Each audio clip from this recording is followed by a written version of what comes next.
এবার অনুরাগের ছোঁয়া ধারাবাহিকে সবার প্রিয় দীপা অনুরাগের ছোঁয়া ছেড়ে অন্য জনপ্রিয় ধারাবাহিকে চলে গেলেন। কিন্তু কিভাবে এটা সম্ভব হলো, চলুন দেখে নেওয়া যাক। এই এই সময় প্রিয় ধারাবাহিকগুলির মধ্যে অন্যতম একটি হলো অনুরাগের ছোঁয়া। এক সময় এই ধারাবাহিকটি কিন্তু দর্শকদের আরো প্রিয় ধারাবাহিক ছিল। সেই সময় ধারাবাহিকটি বেঙ্গল টপারও হতো, কিন্তু এখন টিআরপিতে একটু নেমে গেছে এই ধারাবাহিকটি। তাহলে কি সেই কারণে দীপা অর্থাৎ স্বস্তিকা ঘোষ এই ধারাবাহিকটি ছেড়ে অন্য ধারাবাহিকে চলে গেলেন? না, তেমন কিছুই নয়। অনুরাগের ছোঁয়া ছাড়াও এসবি প্রোডাকশনের আরো একটি ধারাবাহিক হলো তুমি আশেপাশে থাকলে। এবার এই ধারাবাহিকে দেখা যাবে সকলের প্রিয় অভিনেত্রী দীপা অর্থাৎ স্বস্তিকা ঘোষকে।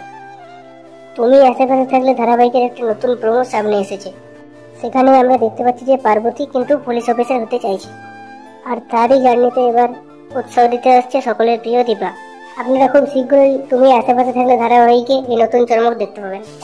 সেই দিনেই তুমি আশেপাশে ধারাবাহিকে দীপা এবং পার্বতীকে আপনারা একসাথে দেখতে পাবেন।